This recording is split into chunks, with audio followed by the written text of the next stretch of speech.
ومن تبعهم بإحسان إلى يوم الدين. أما بعد، Ahibati fillah, pekan lalu atau malam Rabu yang lalu kita mengkaji tentang salawat kepada Nabi. Seorang yang beriman, ilmunya akan mengantarkan dia kepada amal. Karena disitulah ilmu akan bermanfaat. Semua fadilah ilmu yang kita pelajari, semua keutamaan ilmu agama yang kita kaji, dari mulai hadis Nabi SAW, man salaka tariqan yaltamisu fihi ilman, fadlul alimi 'alal 'abid, keutamaan orang yang berilmu dibandingkan orang yang ahli ibadah, ka fadlil qamari lailatal badri 'ala sa'il kawakib, seperti kemuliaan purnama dibandingkan bintang-bintang. Semua itu berkaitan dengan ilmu yang diamalkan. Karena kalau nggak diamalkan menjadi petaka. Kita tahu fadilah salawat kepada Nabi SAW. Kita tahu bahwa Nabi SAW mengatakan syaqiyun abdu, sengsara celaka hamba. Dzukirtu indahu atau dzukirta indahu walam yusalli. Jibril mengatakan celaka sengsara seorang hamba yang dirimu disebutkan di sisinya, lalu dia tidak bersalawat kepada Allah. Maka malam ini kita perlu mengevaluasi dari sejak tadi pagi sampai saat kita duduk di tempat, berapa banyak salawat yang antum panjatkan untuk Rasulullah SAW. Baik, barakallahu fikum. Kita akan lanjutkan kajian tentang hal ini.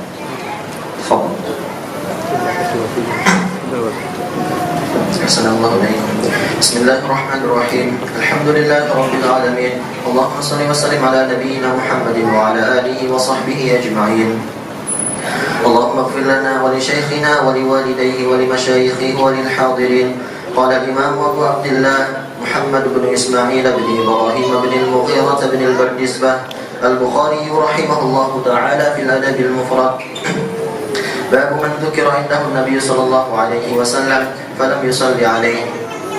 Qala haddatsana Ali qala haddatsana Sufyan qala haddatsana Muhammad bin Abdul Rahman maula Ali Talha qala sami'tu Quraiban Aba Bishr an Ibn Abbas radhiyallahu anhu an Juwairiyah bint al-Harith ibn Abi Dirar anna an-nabiy sallallahu alaihi wasallam kharaja min indiha wa kana ismuha Barrah fa hawwala an-nabiy sallallahu alaihi wasallam ismaha فسماها جويرية فخرج وكرها أن يدخل واسمها برة ثم رجع إليها بعدما تعالى النهار وهي في مجلسها فقال ما زلت في مجلسك لقد قلت بعدك 4 كلمات 3 مرات لو وزنت بكلماتك وزنتهن سبحان الله وبحمده عدد خلقه ورضا نفسه وزنة عرشه ومداد أو مدد كلماته.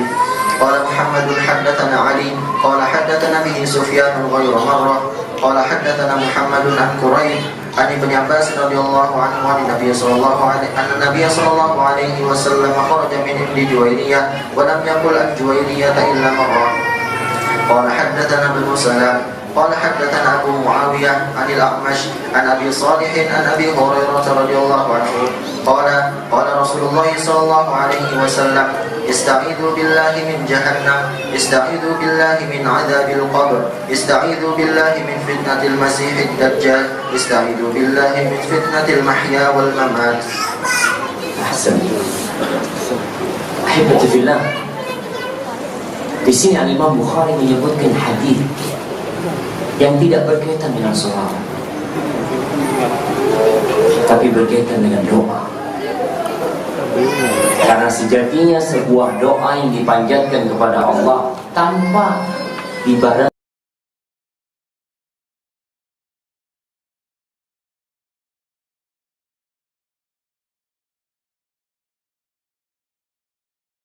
dipanjangin amal sholat, di awalnya, di tengahnya, atau di penutup, maka doa itu akan berganti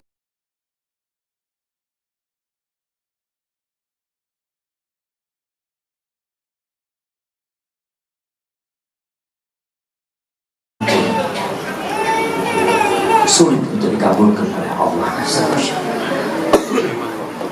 Sampai seperti itu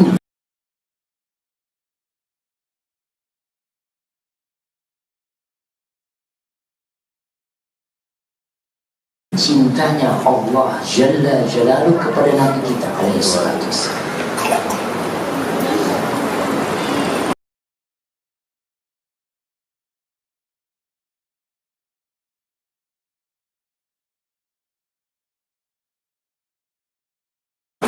Di sini Imam Bukhari meriwayatkan dari Ibn Abbas radhiyallahu anhum dari Juwairiyah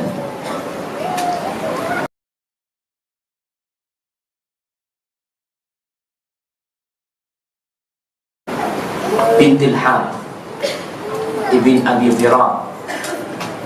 Disebutkan bahwa Juwairiyah ini jemaah salah satu istri Nabi alaihi salatu wassalam,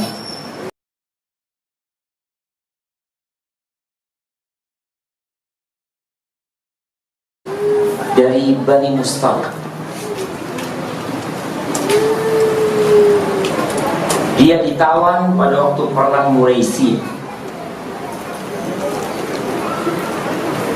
Ketika dalam tawanan itu bapaknya datang. Selesai perang, selesai sudah, yang ditawan. Kadang-kala mereka damai setelah peperangan tersebut. Karena sejatinya peperangan itu bukan untuk menghabiskan etnis manusia yang ada di tempat itu, tapi jihad fi sabilillah disyariatkan untuk amar ma'ruf nahi munkar. Disyariatkan bagi mereka yang menghalangi masuknya agama Allah. Kalau mereka tidak menghalangi, dalam artian mereka tidak mau masuk Islam, tidak apa-apa, tapi biarkan dakwah ini masuk, jangan dihalangi. Bapaknya datang menjumpai Nabi alaihissalatu wassalam. Dia mengatakan, ibnati la yusba mithluha. Nabi, masa putriku ditawan? Gak layak seorang perempuan seperti itu ditawan. Fakhalli sabilah. Udah biarkan dia. Maksudnya lepaskan dia ditawan. Apa kata Nabi alaihissalatu wassalam? Ara'aita in khayyartuha alaysa qad ahsantu. Gimana kau menurut aku kasih dia pilihan? Dia mau pergi atau mau tetap di sini? Apakah aku telah berbuat baik? Kata bapaknya, ya tentu. Fa'ataha abuha fadzakara laha dzalik. Maka bapaknya datang menjumpai putrinya dan menceritakan apa yang dikatakan oleh Nabi alaihissalam, bahwa dia dikasih pilihan antara dia mau ikut sama bapaknya atau tetap. Apa kata Juwairiyah? Ikhtartu Rasulullah SAW. Ya, aku pilih Nabi lah, utusan Allah.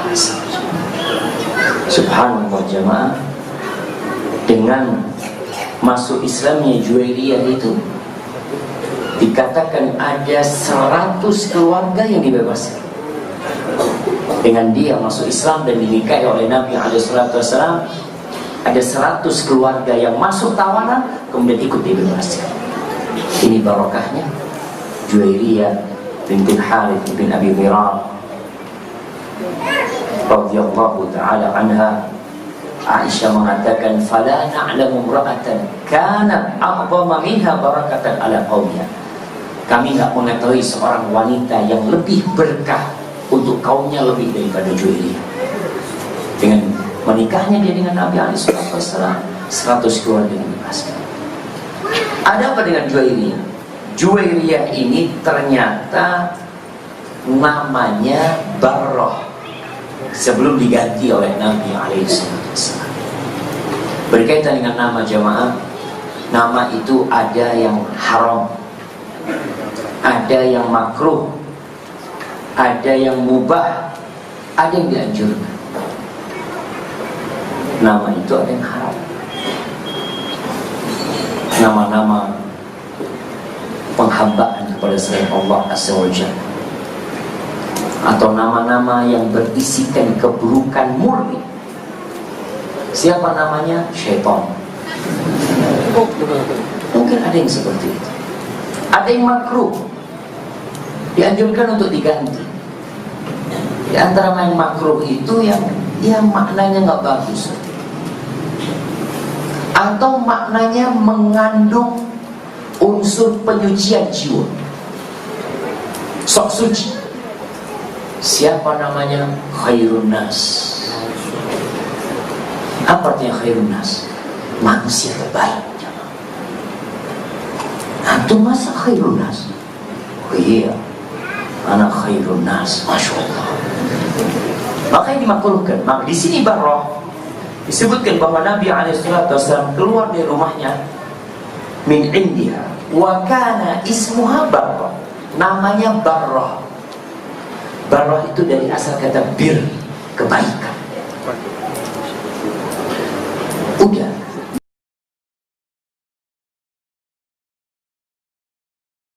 murni kebaikan. Dikatakan fahawwalan nabiyyu sallallahu alaihi wasallam ismaha, maka diganti namanya sama Nabi alaihi salatu wasallam, fasammaha Juwairiyah, dikasih nama Juwairiyah. Ya, gadis cili ya, yang baik, yang banyak kebaikannya, yang gesit, artinya Juwairiyah. Fa kharaja wa kariha an yadkhul wasmuha Barrah. Nabi keluar dari tempatnya Barrah ini, dan Nabi tidak ingin masuk menjumpai Juwairiyah atau kumpul sama Barrah ini, dan posisi namanya tetap Barrah. Kenapa? Dikatakan beliau kharaja min indi Barrah, beliau telah keluar dari kebaikan. Tidak enak kalau dikatakan beliau telah keluar dari Barrah. Itu mungkin kalau nggak ngerti bahasa Arab ya biasa-biasa aja. Tapi ketika orang paham, Nabi keluar dari mana? Oh, keluar dari Barrah. Artinya keluar dari kebaikan Nabi SAW. Maka Nabi nggak ingin nama itu. Maka diganti namanya Juwairiyah. Thumma raja. Ini Nabi SAW berangkat ke masjid. Dikatakan bahwasanya beliau keluar itu ketika melaksanakan sholat subuh. Thumma raja'a ilaiha ba'dama ta'ala an-nahar. Beliau balik setelah siang itu naik. Dalam riwayat lain disebutkan ba'da'an adha, setelah masuk waktu duha. Nabi keluar alaihi salatu wasallam sebelum sholat subuh untuk melaksanakan sholat subuh berjamaah. Juwairiyah duduk udah, mungkin lagi berzikir atau selesai sholat subuh dia berzikir. Kemudian Nabi SAW biasanya beliau duduk di tempat sholatnya itu sampai matahari terbit. Kemudian beliau berdiri. Di sini tidak ada riwayat yang menyebutkan bahwa Nabi SAW sholat syuruk. Beliau habis duduk sampai matahari terbit pergi. Sebagian ulama mendhaifkan hadis sholat syuruk, dan sebagian mensahihkan di antara Syekh Albani rahimahullah ta'ala. Lalu bagaimana mereka menakwilkan bahwa Nabi SAW tidak pernah sholat syuruk, beliau langsung berdiri? Maka di sini sebagian ulama mengatakan beliau sholatnya di rumah. Sholat syuruk itu nggak harus di masjid. Yang penting berzikir sampai matahari terbit, kemudian sholat 2 rakaat. Di mana sholat 2 rakaatnya? Bisa di masjid dan bisa di rumah. Nabi SAW pulang mendapati Juwairiyah wahia fi majlisi, tetap di tempat duduk berzikir. Kalau sekarang orang habis subuh di tempat duduknya sampai matahari terbit pegang handphone, kadang kalah kuat, tapi berzikir nggak kuat lama, nggak tahan. Di sini supaya kita paham, Surga itu dipagari dengan hal-hal yang dibenci oleh jiwa. Sedangkan neraka itu dikelilingi dengan perkara-perkara yang dicintai oleh nafsu. Tanpa disuruh kita kesana, mau aja kita melakukan. Maka Nabi SAW lalu bertanya kepada Juwairiyah, "Ma zilti fi majlisi?" Engkau tetap di tempat dudukmu ini. Lalu Nabi SAW mengatakan, "Laqad qultu ba'daki arba' kalimat." Aku telah mengucapkan setelah aku meninggalkan engkau tadi, aku membaca 4 kalimat. Thalatha marrah. Aku membaca 4 kalimat itu berapa kali? 3 kali. La wuzinat bi kalimatiki wazanathunna. La wuzinat bi kalimatiki wazanathunna. Kalau ditimbang 4 kalimat yang aku baca tadi dengan bacaanmu dari mulai aku pergi sampai kau sekarang ini, anggap kalau keluar dari rumahnya subuh, sekarang jam berapa? Jam 4. Nabi SAW baru pulang mungkin jam 5.30, 1 jam setengah lah sholat subuh sampai matahari terbit. 1 jam setengah dengan ucapan subhanallah wa bihamdi adada khalqi wa ridha nafsi wa zinata arshihi wa midada kalimati. Naam, subhanallah wa bihamdihi adada khalqihi wa ridha nafsihi wa zinata arshihi wa midada kalimati. Kalau ditimbang yang bacanya mungkin cuma 1 menit ya. Coba dibaca subhanallah wa bihamdihi adada khalqi wa ridha nafsi wa zinata arsyi wa midada kalimati sekali.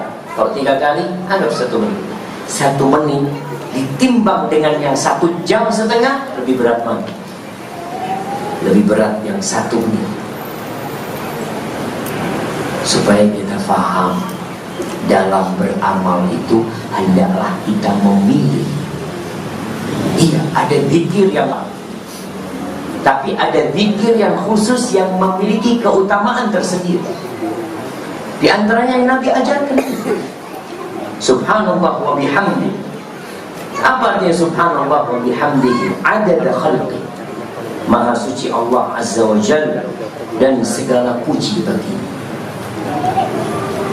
Adada khalqi,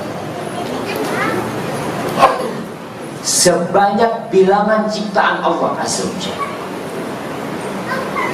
Kalau antum mengatakan subhanallah miliun marrah, maha suci Allah 1.000.000 kali, dengan ucapan subhanallah wa bihamdihi adada khalqi, sebanyak ciptaan Allah. Siapa yang tahu jumlah ciptaan Allah? Kalau antum ingin menghitung butiran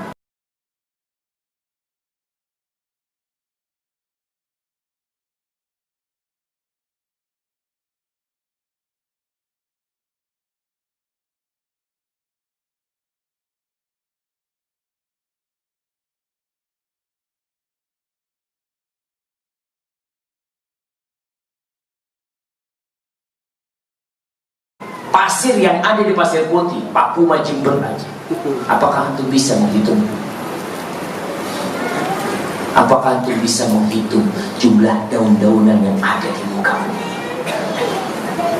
Ini Nabi SAW bertasbih mengatakan subhanallah wa bihamdi adada khalqi, sebanyak ciptaan, wa ridha nafsi, dan keridhaan diri. Dikatakan bahwasanya ay ridahu amman radhiyallahu anhu minan nabiyyin wasiddiqin wassalihin, keridhaan Allah terhadap para nabi, keridhaan Allah kepada orang-orang as-siddiqin, orang-orang soleh, orang-orang yang mati syahid, orang-orang yang beriman. Antum bertasbih sejumlah ciptaan Allah, sebanyak keridhaan Allah Azza wa Jalla, wa zinata arsy, dan seberat arsy Allah Azza wa Jalla. ciptaan Allah itu jemaah, arsy yang paling besar. Perbandingan antara bumi dan langit yang 7 lapis dengan kursi itu seperti halaqah, seperti sebuah cincin atau gelang yang dilemparkan di padang pasir. Itu langit dan bumi dibandingkan kursi Allah saja. Seperti itu pula kursi Allah dengan arsy Allah Jalla Jalla. Kita bertasbih seberat arsy Allah saja. Kemudian wa midada kalimati, disebutkan bahwasanya midada kalimati adalah sekadar dengan kalimat-kalimat Allah, dengan nikmat-nikmat Allah yang Allah berikan, sejumlah dengan itu. Maka jangan pernah meninggalkan zikirnya.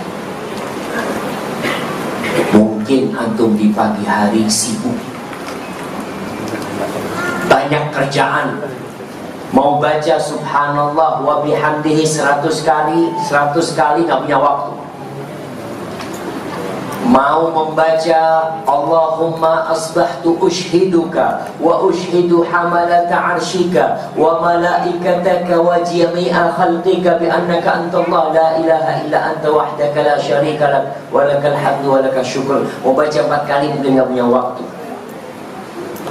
Membaca la ilaha illallah wahdahu la syarika la lahul mulku wa lahul hamdu wa huwa ala kulli syai'in qadir 100 kali berat buat antum. Yang ini jangan ditinggal. Maka di sini para ulama menyebutkan bahwa ada zikir-zikir khusus yang kita perlu kaji. Namun bukan berarti ketika antum udah baca ini udah selesai. Karena Nabi SAW hendak menjelaskan kepada Juwairiyah bahwa ada sebuah amalan yang kalau ditimbang dengan amalannya itu bisa lebih berat dari apa yang dia amalkan. Mungkin Juwairiyah cuma baca tadi subhanallah, subhanallah, subhanallah, subhanallah, alhamdulillah, alhamdulillah, alhamdulillah. Sedangkan ini kalimat yang begitu lengkap. Kemudian di hadis yang selanjutnya, ini sama dengan hadis yang sebelumnya. Hanya saya sebutkan bahwa Nabi SAW walam yaqul Juwairiyah illa marratan. Disebutkan Sufyan dari Musnad Ibn Abbas ghairu marrah. Sedangkan di Musnad ini disebutkan sekali saja, Juwairiyah disebutkan. Baik, kemudian hadis yang selanjutnya, hadis nomor 648. Imam Bukhari mengatakan telah mengajarkan kepada kami Ibn Salam. Dia berkata telah mengajarkan kepada kami Abu Muawiyah dari A'mash, dari Abu Salih, dari Abu Hurairah radhiyallahu anhu.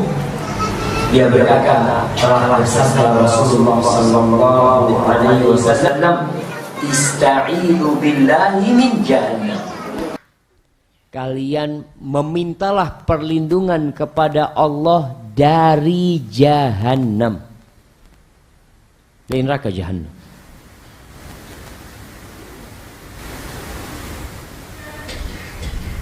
Ana dengar tadi ada berita kebakaran pipa Pertamina. Beberapa hari yang lalu ada kebakaran di Gunung Argopuro. Terus yang di Banyuwangi sama Bondoso, gunung apa namanya? Kawahnya Kawah Ijen. Baik, terjadi kebakaran di mana-mana.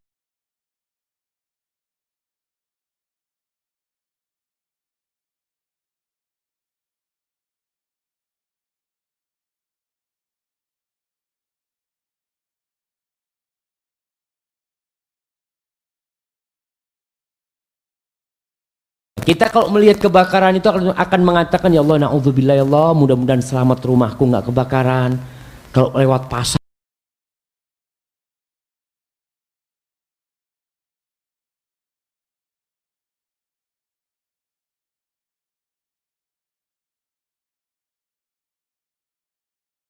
kebakaran itu apa, kita akan takut. Tapi dengan api neraka kita biasa.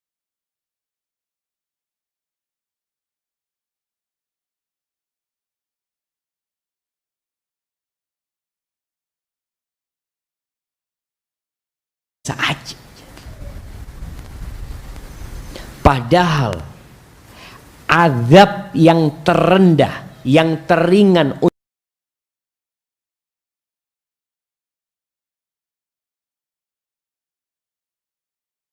untuk penghuni neraka itu adalah seorang yang dipasangkan di kakinya sepatu dari api neraka. Au fi dhahdahin minan nar, atau dia berada di atasnya api neraka yang paling dangkal sudah. Yaghli minha dimaghu. Otaknya itu mendidih, jamaah. Antum bisa bayangin bagaimana panasnya api itu naik sampai otaknya mendidih. Itu azab yang teringan. Bagaimana kita tidak akan berlindung kepada Allah Azza wa Jalla dari azab neraka? Siapa yang tidak berlindung dari azab neraka? Yang nggak tahu sama neraka, atau dia nggak beriman, dia mungkin ragu. Bahkan ada orang-orang yang mengaku Islam yang meragukan terjadinya kiamat. Sampai ada yang pernah mengatakan, apa pernah ada yang datang dari masa depan itu lalu ngasih tahu kita bahwasanya memang ada yang namanya neraka? Na'udzubillah min dzalik. Syak yang menyebabkan sebagian orang keluar dari agama Allah. Nabi SAW pernah ceramah di atas mimbarnya dengan suara yang kencang sekali, sampai orang di pasar Madinah itu bakal dengar ucapan Nabi SAW. Ketika beliau mengatakan, anzartukumun nar, anzartukumun nar, katanya Bishr, sahabat Nabi yang meriwayatkan hadis itu, An-Nu'man bin Bashir.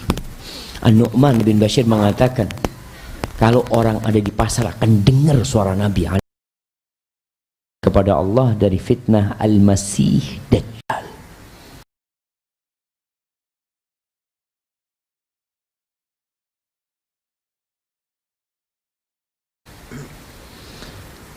Ahibati fillah, kita beriman dengan fitnah Al-Masih Dajjal. Siapa Dajjal itu? Dajjal itu artinya Al-Khadda' Al-Mulabbis Al-Umur 'alan nas. Dia penipu, pembohong, pendusta yang kerjanya ya memanipulasi manusia aja, menipu manusia. Yang salah tampak benar, yang benar tampak salah. Itu makna ad-Dajjal. Sedangkan yang dimaksud oleh Nabi SAW dari Dajjal ini adalah Dajjal yang merupakan fitnah akhir zaman nantinya. Ada yang menggambarkan Dajjal udah lahir, Ustaz. Potongan-potongan video yang tersebarkan. Ana pernah dapat potongan bayi yang lahir, matanya satu di sini. Ana ngomong ini film kartun. Dajjal itu matanya dua. Dajjal itu matanya dua. Akwar, picak. Jadi bukan matanya satu di tengah. Akwar itu picak. Ka'annaha inabun tafiyah. Seperti anggur yang ngambang. Kanannya cuma. Mata kanannya yang picak itu. Bukan mata kirinya. Dia berarti punya mata kanan dan kiri. Jadi kalau ada antum dapat postingan video, ya Dajjal keluar sudah lahir ya, oh, lahirnya sesar, kemudian, nah, rambutnya keriting, keriting dengan keriting yang kecil-kecil, yang nggak bagus. Karena keriting ada keriting yang indah, ada keriting yang bagus. Dan tertulis di antara kedua matanya kafir. Akan dibaca oleh orang yang bisa membaca dan tidak bisa membaca kelak. Orang yang beriman akan bisa membacanya. Bagaimana Dajjal itu tidak akan menjadi fitnah yang besar? Ketika dia mengaku Tuhan, ketika dia minta kepada langit untuk menurunkan hujan, turun hujan. Ketika dia melewatin sebuah kampung yang hancur, kalau akan terjadi peperangan dahsyat di mana banyak negeri-negeri yang hancur, tidak ada kehidupan di sana. Dajjal nyuruh harta yang tersimpan itu untuk keluar. Harta itu keluar, jamaah, terbang, ngikutin Dajjal. Kayak asibin nahl, seperti lebah. Antum tahu kalau lebah ngikutin ratunya itu harta seperti itu. Gimana orang nggak percaya? Ini kita ajak sama Dimas Kanjeng aja, yang di Probolinggo, orang datang dari luar Jawa datang ke sana untuk menggandakan uang. Gimana ketika dia melihat Dajjal bisa mengeluarkan harta tersimpan, jemaah? Keluar semuanya, ikut dan terbang mengikuti Dajjal.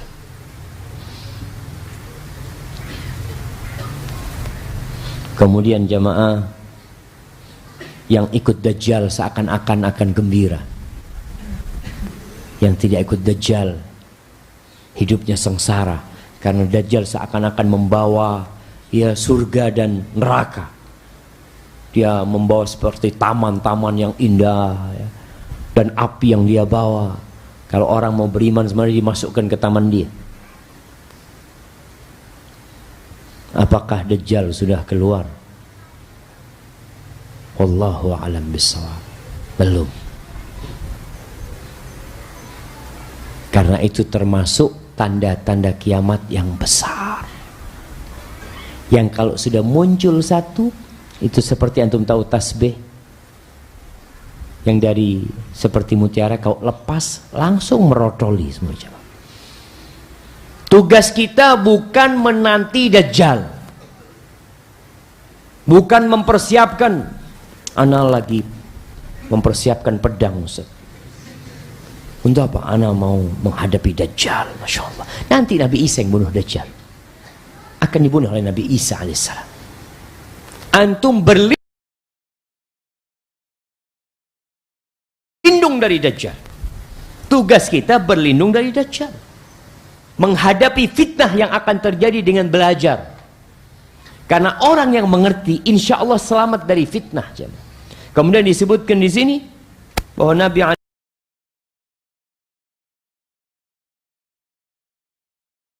SAW mengatakan, "Ista'idu billah min fitnatil mahya wal mamat." Dari fitnah kehidupan dan kematian. Fitnah kehidupan bisa jadi maknanya fitnah ketika antum mau mati. Ada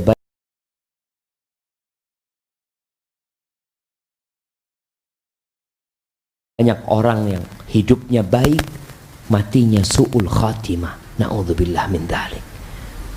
Jangan sampai seperti itu. Fitnah kematian adalah fitnah ketika orang di alam kuburnya nanti, ketika dia akan ditanya. Ahibati fillah, berkaitan dengan fitnah kehidupan ini. Kenapa sampai hari ini masih ada orang-orang yang percaya sama dukun yang bisa menggandakan uang? Masih ada nggak? Masih. Polisi itu sampai capek ketika ana bertemu dengan orang-orang OJK, Otoritas Jasa Keuangan. Ana tanya, kok masih ada sih investasi bodong? Itulah Ustaz, kita itu udah kasih pemahaman kepada manusia yang menjadikan mereka mau investasi ambisi dunia. Karena investasi bodong itu selalu wah. Nggak ada investasi bodong mengatakan sama antum, Pak ini bisa untung rugi loh Pak. Kalau rugi itu rugi. Aduh enggak kalau gitu saya. Tapi ketika ini ceritakan itu untungnya sekian, ini fulan sudah untung, sudah 3 bulan dan antum ikut dalam 3 bulan untuk dapat keuntungan, Masya Allah. Lalu antum tertarik untuk melanjutkan. Tapi orang yang ngerti, yang berilmu akan berhati-hati. Fitnah kehidupan banyak jamaah. Ada fitnah harta, fitnah anak, fitnah wanita, fitnah jabatan. Dan untuk semua itu berlindunglah kepada Allah dari fitnah. Wal fitnatu na'imatun la'anallahu man ayqadha. Fitnah itu tidur. Semoga Allah melaknat orang yang membangunkan fitnah itu. Maka kita berhati-hati menghadapi fitnah. Menghindarlah dari tempat-tempat fitnah, bukan malah kita dekat-dekat dengan tempat fitnah. Kuatkan ilmu sehingga kita bisa faham, oh ini bohong, ini dusta, oh ini penipuan. Barakallahu fikum. Baik, kita masuk ke bab selanjutnya. Bab ini ada hubungannya dengan yang ramai beberapa hari ini. Bab ini ada hubungannya sama joker. Iya. Makanya nanti Anda minta kepada tim media untuk memotong bagian ini. Karena kita melihat bagaimana Barat itu bisa merusak jiwa anak-anak muda yang baik untuk berubah menjadi penjahat.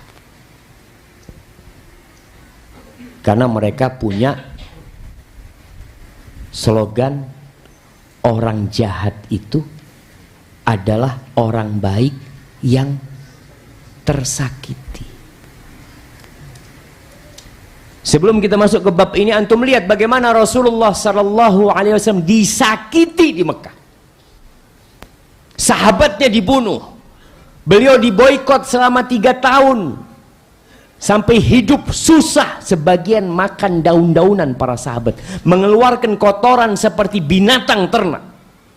Bagaimana ketika beliau hijrah, orang-orang Quraisy mengumumkan sayembara yang bisa mendatangkan kepala Muhammad alaihi salatu wassalam, hayyan au mayyitan, hidup mati, 100 ekor onta. Bagaimana tatkala mereka di perang Uhud, mereka membunuh paman Nabi alaihi salatu wassalam, sahabat-sahabat tercinta tewas dibunuh, dicincang, dimutiasi oleh orang-orang di Mekah. Ketika beliau menaklukkan Mekah sampai ke kota Mekah, orang-orang Quraisy berada di tangannya. Apa yang ingin beliau lakukan kepada mereka bisa pada waktu itu untuk membalas dendam. Tapi Rasulullah SAW mengatakan, la tathriba alaikumul yaum, yaghfirullahu ma madha. Tidak ada celaan buat kalian hari ini. Semoga Allah mengampuni yang masa lalu.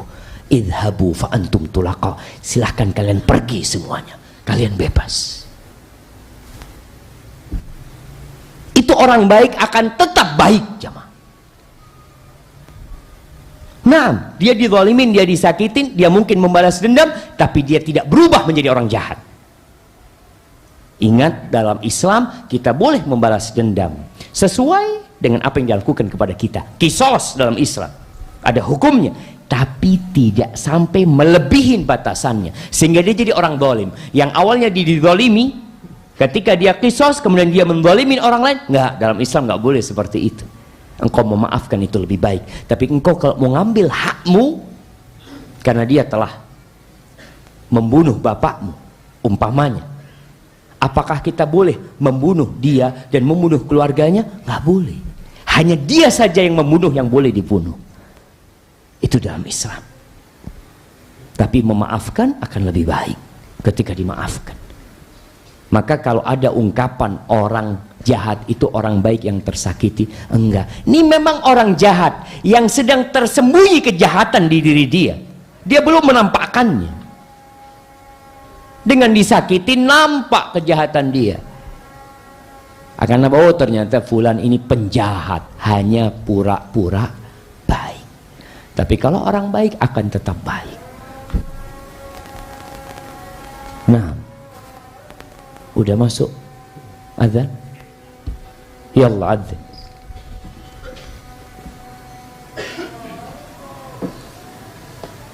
Bisa.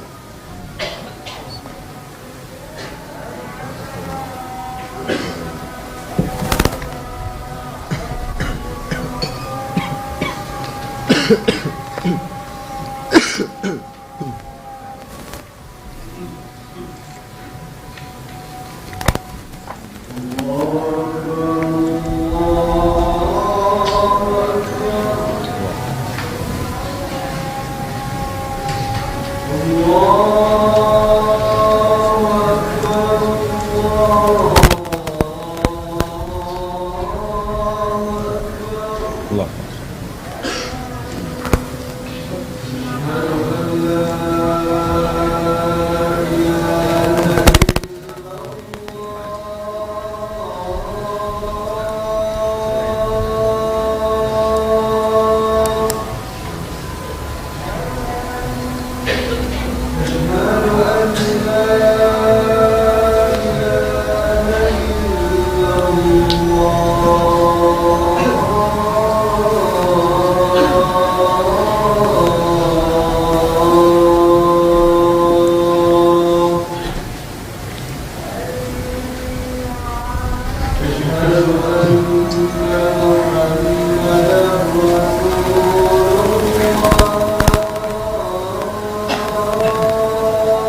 La haula wa la quwwata.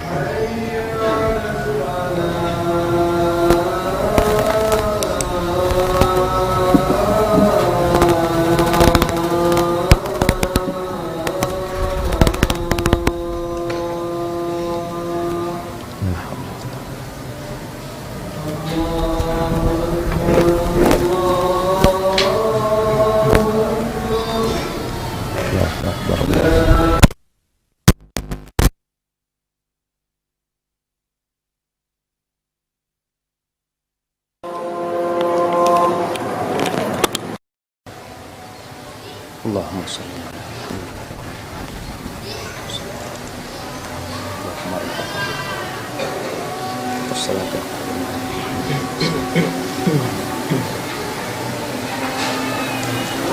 نعم اقرأ حديث واحد. أحسن الله إليكم. ثم قال رحمه الله تعالى: باب دعاء الرجل على من ظلمه. قال حدثنا الحسن بن الربيع قال حدثنا ابن إدريس عن ليث عن محارب بن دثار عن جابر رضي الله عنه قال: كان رسول الله صلى الله عليه وسلم يقول: اللهم أصلح لي سمعي وبصري واجعلهما الوارثين مني وانصرني على من ظلمني وأرني منه ثأري. Barakallahu fikum. Baik. Dalam hadis ini Jabir bin Abdullah radhiyallahu anhu menyebutkan di antara doa Rasul sallallahu alaihi wasallam. Nabi hidupnya semua berisikan doa. Karena doa itu adalah ibadah. Di antara doa beliau kata Jabir, Nabi alaihi salatu wasallam mengatakan, Allahumma aslih li sam'i wa basari. Ya Allah, perbaiki untukku pendengaran dan penglihatanku. Waj'alhumal warithaini minni, dan jadikan keduanya ini yang terwarisi olehku. Sampai tua tetap bisa mendengar dengan baik, bisa melihat dengan baik. Kita akan bahas pada pertemuan yang akan datang insyaallah. Yang akan kita bahas saat ini berkaitan dengan doa. Babnya ini bab du'air rajul ala man zalamahu. Bab tentang doa seseorang, doa keburukan buat orang yang menzalimi. Doa keburukan buat orang yang menzalimi. Kita pernah dizalimin orang. Apakah tatkala kita mendoakan keburukan untuk orang yang menzalimin kita, itu nggak boleh? Boleh.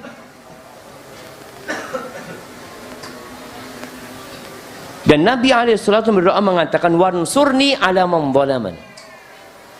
Dan tolonglah aku atas orang yang menzalimiku. Wa arini minhu tha'ri, dan tunjukkan kepada aku balasan untuk dia, untuk kezaliman yang dia lakukan. Artinya kalau ada orang menzalimin kita, lalu kita mendoakan keburukan buat dia umpamanya, karena perbuatan dia, itu boleh jamaah. Itu boleh. Kita juga meminta hak kita, kita laporkan orang yang menzalimin kita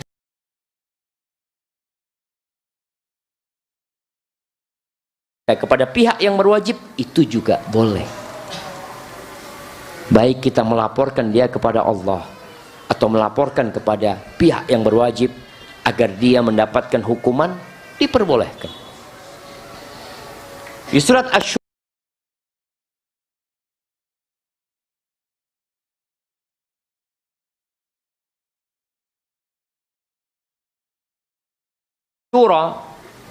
ayat 39.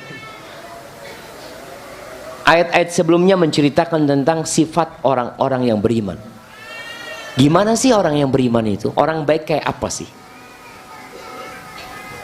Di ayat 39 Allah mengatakan walladzina idza asabahumul baghyu hum yantasirun. Mereka adalah orang-orang yang apabila mereka diperlakukan dengan zalim, mereka membela diri. Mereka membela diri. Nggak dibiarin bela diri. Lalu Allah mengatakan wa jazaa'u sayyi'atin sayyi'atun mithluha. Dan balasan suatu kejahatan adalah kejahatan yang setimpal.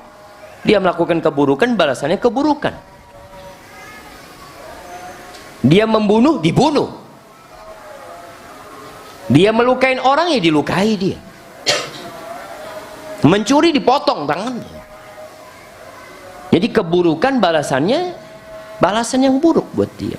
Tapi kata Allah, faman afa wa aslaha fa ajruhu 'ala Allah. Innahu la yuhibbul zalimin. Barang siapa yang memaafkan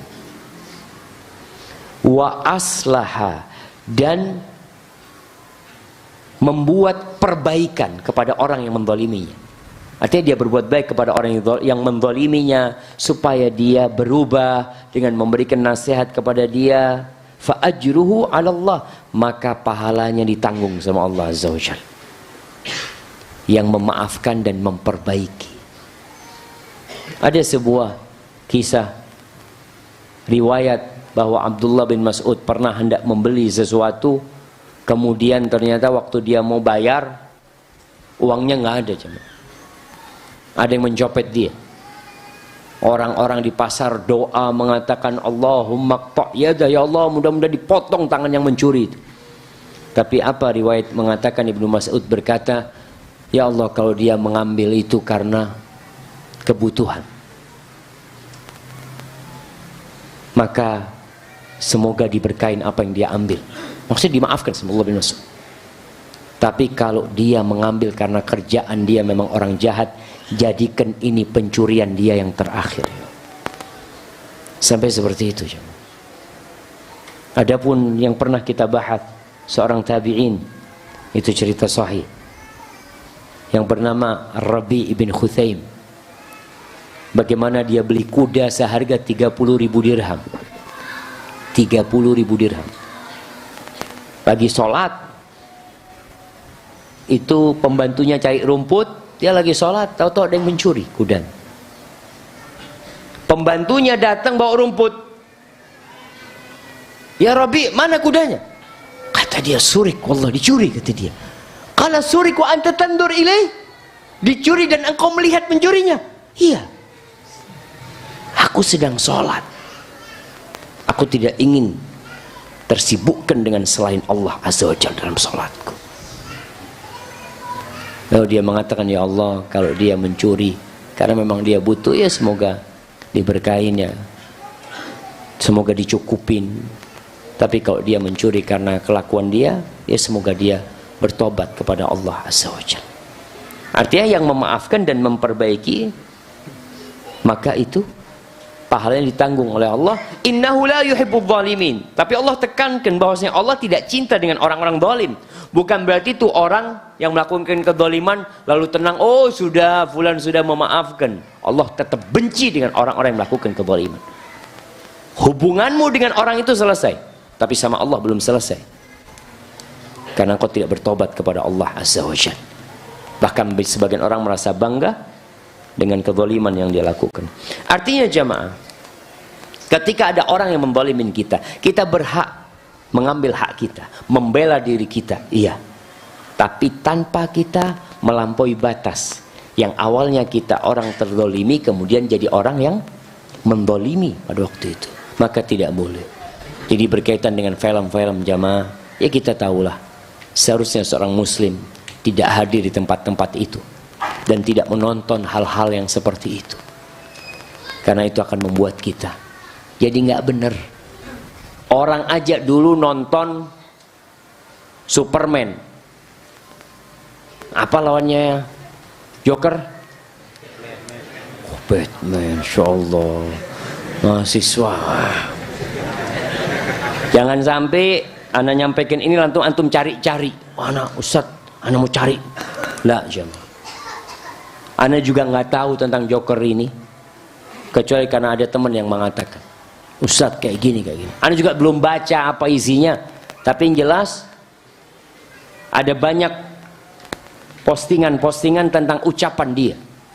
Bahkan tadi ana punya ipar mengatakan, disebutkan bahwa di Amerika biasanya orang kalau nonton film di bioskop itu dia boleh pakai baju hero yang sedang ditampilkan di sana.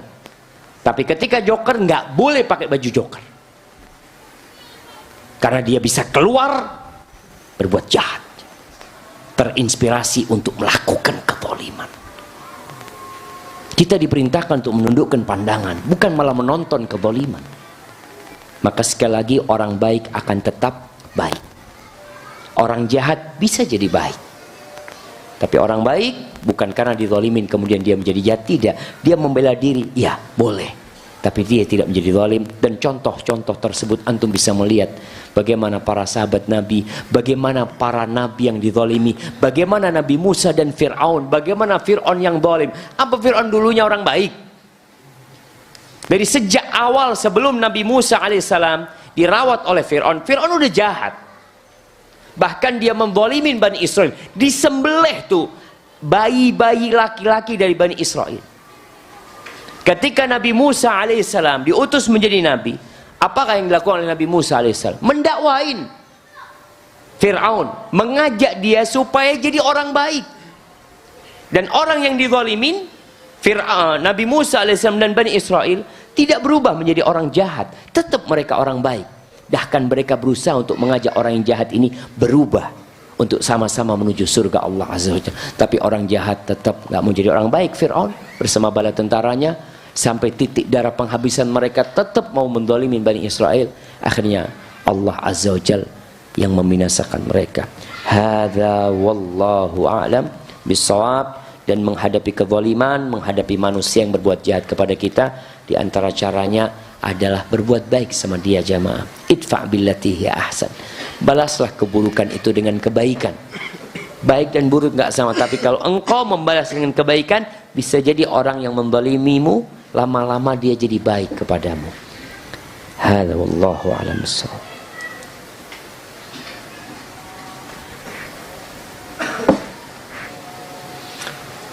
Assalamualaikum Ustaz.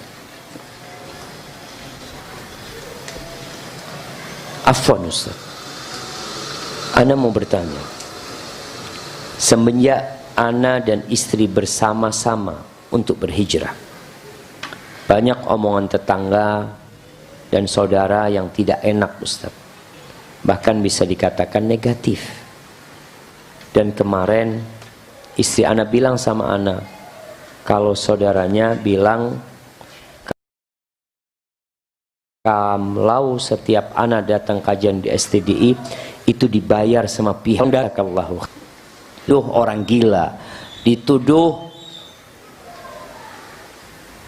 apa lagi, penyihir apa.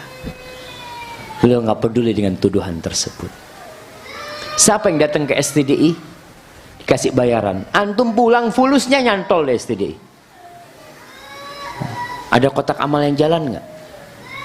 Nah, kayaknya mulai Selasa depan kita jalanin jemaah. Karena mungkin sebagian orang berpikir STDI itu nggak ada kotak amal. Berarti orang yang datang itu dikasih fulus, padahal antum keluar ditunggu sama si nabung mana? Bagian nasi bungkus, pakai kerdusnya, dimintain duit antum. Bukan malah dikasih duit ya mah. Maka sabar. Sampaikan kepada dia, iya mohon maaf, anak kok belum pernah dapat duitnya. Antum berapa kali dapat duitnya? Gitu. Seperti itu paling enggak ya. Supaya tahu jamaah. Tapi alhamdulillah, yang datang ke tempat ini kita hanya bisa berbagi ilmu. Kita hanya bisa menyampaikan, dan kalau itu benar terimalah. Kalau itu kebaikan sampaikanlah kepada orang lain. Kalau yang antum dapatkan sesuatu yang negatif, ya antum tegur ustadznya. Antum sampaikan, afwan ustadz, kayaknya yang antum sampaikan kok kurang tepat ya, seperti itu. Dan sabar, nggak perlu bela diri. Sampai ada seorang yang mengatakan, idza aradallahu nashra fadilatin tuwiyat a'adda laha lisana hasudin. Kalau Allah ingin menampakkan sebuah kemuliaan yang terlipat, ada kemuliaan yang banyak orang nggak tahu. Bagaimana kebaikan ini yang tidak tampak, yang tidak diketahui, agar tersebar dan diketahui oleh orang banyak, maka akan disediakan lisan-lisan yang iri dan dengki, yang kemudian lisan-lisan itu membuat orang mau melihat, benar nggak ini? Katanya di sini dapat fulus, anak coba mau lihat. Oh ternyata nggak dapat fulus, kata dia. Akhirnya dia dikenal. Maka kita serahkan kepada Allah SWT. Dan antum nih, yang teman-teman yang hijrah, yang kemudian ngaji, faham agama, mempraktekannya dalam kehidupan ini, ingat dengan sabda Nabi SAW dan tema kajian kita. Rasulullah SAW mengatakan, innama bu'ithu liutammima salihal akhlaq au makarimal akhlaq. Aku diutus hanya saja untuk menyempurnakan akhlak-akhlak yang mulia. Jadi antum pulang ke rumah harus akhlaknya berubah, sehingga apa yang dipelajari di sini dipraktekkan di sana. Kita belajar bagaimana menghormati yang tua, menyayangi yang lebih muda, menghormati yang alim, berbagi dengan tetangga, tebarkan salam, tebarkan senyum, saling menolong, agar mereka tahu itu.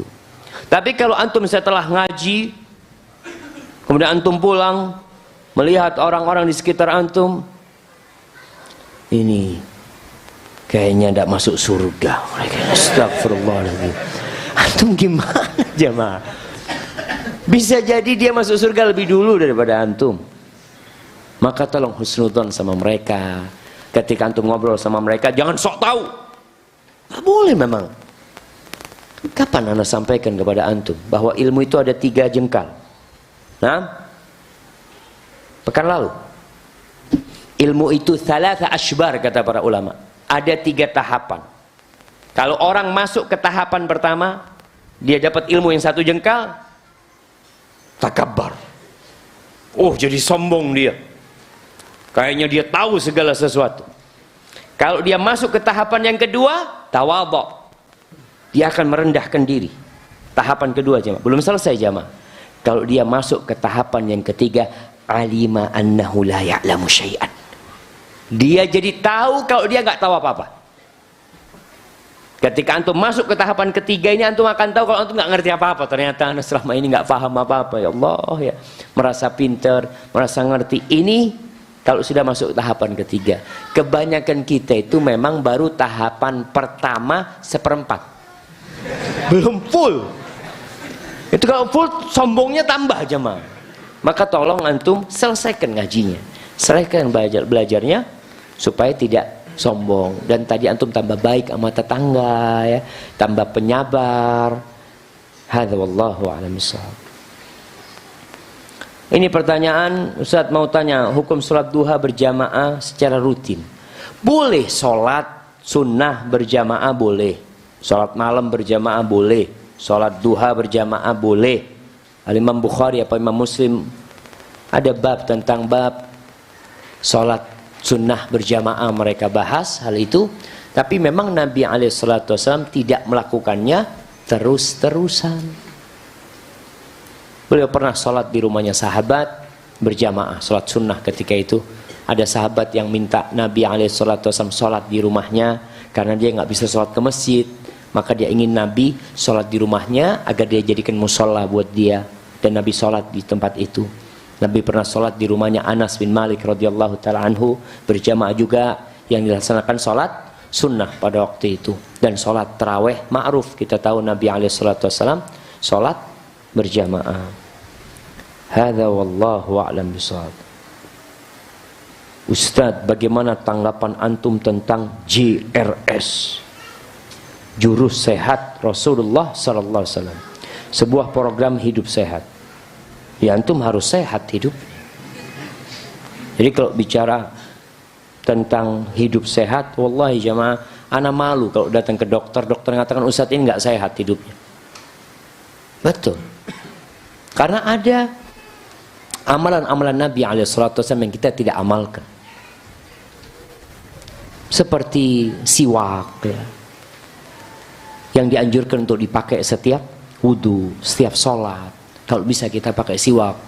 Mungkin sebagian kita belum mengamalkan, anak sendiri. Ya Allah, semoga Allah ngampunin dosa-dosa kita. Cuma yang bermasalah karena ada ustadz yang melarang karena hal tersebut menisbatan kepada Rasulullah SAW dan termasuk berdosa atas nama Nabi alaihi salatu wassalam. Yang nggak boleh kalau yang dinisbatkan nggak benar. Itu yang nggak boleh. Kalau kita benar-benar ingin mengkaji bagaimana Nabi SAW hidup sehat, baca kitabnya Ibnul Qayyim. Ibnul Qayyim punya kitab namanya Zadul Ma'ad fi Hadi Khairil Ibad. Bekal untuk hari akhir dalam penjelasan tentang gaya hidup atau petunjuk sebaik-baiknya manusia. Cuma ingat, Nabi SAW beliau diutus sebagai Rasulullah, utusan Allah. Beliau tidak membahas kesehatan secara detail, enggak. Sebagaimana Al-Quranul Karim juga kitab petunjuk buat orang-orang yang beriman, syifa, penyembuh.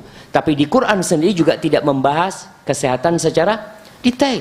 Berbicara madu, na'am, syifa. Berbicara susu, bicara juga Allah menceritakan susu.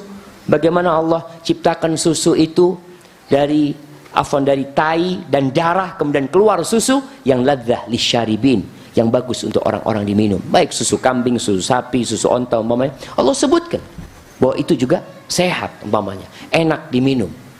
Tapi kalau secara detail tidak. Sebagaimana Quran ini juga bukan kitab kimia. Ada orang yang menjelaskan, silahkan kalau engkau ada penemuan, tapi jangan sampai Quran ini dipaksa untuk menyetujuin penemuanmu. Kalau nanti penemuannya berubah, ayatnya gimana? Oh ternyata 20 tahun kemudian ada penemu lagi yang membantah hasil temuan pertama. Padahal dia dalilnya pakai Al-Quranul Karim. Yang salah ayatnya atau orang yang menemukan? Orangnya. Maka berkaitan dengan jurus sehat ala Rasul SAW, bagaimana kita hidup sehat, maksudnya mungkin itu. Seperti Nabi SAW, silahkan. Yang penting yang engkau sampaikan benar dari Nabi SAW. Tapi kalau tidak, nggak boleh kita menisbatkan kepada Rasul SAW. Nggak boleh. Tapi kalau benar silahkan. Qala Rasulullah SAW, Nabi bersabda seperti ini. Nabi melakukan ini dan hadisnya sahih. Contoh nih, ada orang, ana berusaha untuk tidak minum sambil makan, sebelum makan dan sesudah makan. Ibnul Qayyim dalam kitabnya Zadul Ma'ad rahimahullah ta'ala menyebutkan sebuah hadis dhaif berkaitan dengan ini, bahwa Nabi SAW tidak minum sebelum makan, tidak bersama makan, dan tidak setelah makan. Tapi hadisnya dhaif, nggak bisa dijadikan patokan. Namun Ibnul Qayyim menyebutkan secara medis itu baik. Ya udah, bicara secara medis. Kita tidak boleh menisbatkan kepada Nabi SAW. Kalau memang ada hadis yang sahih, silahkan disebutkan. Ini berkaitan dengan hidup sehat. Dan Nabi SAW nih buat mahasiswa, Nabi SAW tidak tidur habis subuh. Makanya anak usul kepada bagian asrama, sholat subuh dikunci. Nggak ada lagi yang ke kamar. Terus kemana? Yang mungkin ngantuk jalan ke lapangan. Jalan kemana, nyapu atau apa. Nabi nggak tidur alaihissalatu wassalam. Nabi duduk di masjid sampai matahari terbit. Maka kalau bicara sehat ala Nabi alaihissalatu wassalam, seperti itu. Hadza wallahu a'lam bishawab. Saya mempunyai teman yang sengaja tidak membeli kuota internet agar supaya tidak lalai atau futur. Akan tetapi Ustaz, dia selalu minta hotspot kepada saya. Apa antum dengar? Apakah ini termasuk kezaliman? Kalau saya tidak membelinya, tidak enak terhadap dia Ustaz. Mohon penjelasannya Ustaz, karena kadang saya tidak ikhlas memberinya. Allahu Akbar. Bismillah.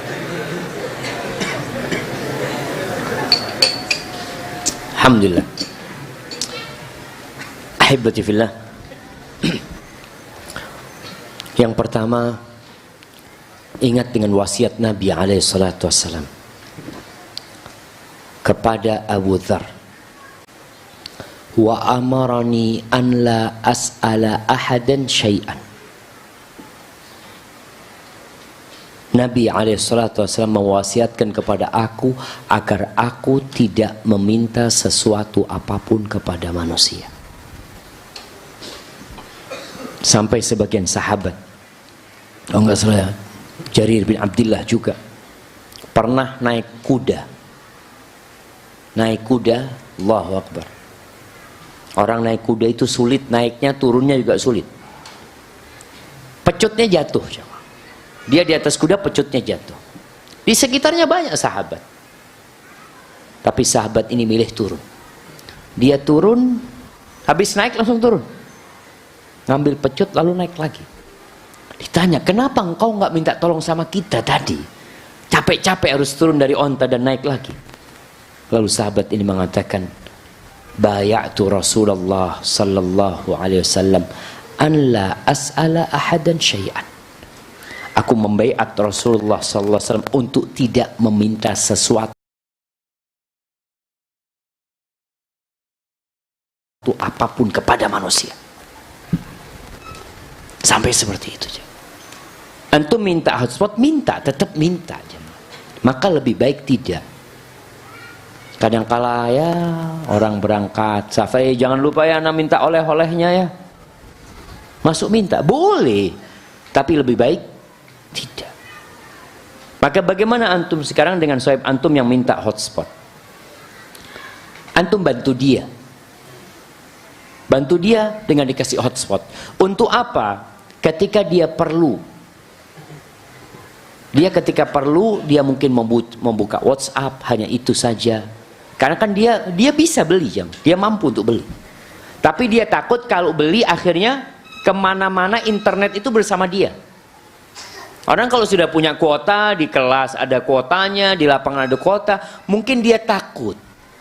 Sehingga dia minta sama antum, dia pakai hotspot ketika di kamar dan ada antum. Dan semoga dengan antum membantu dia, dia lebih beriman dan antum dapat pahala ketika dia lebih beriman gara-gara kasih hotspot sama antum, insyaallah. Kalau dikatakan antum kadang-kala nggak ikhlas, bukan nggak ikhlas, bakhil.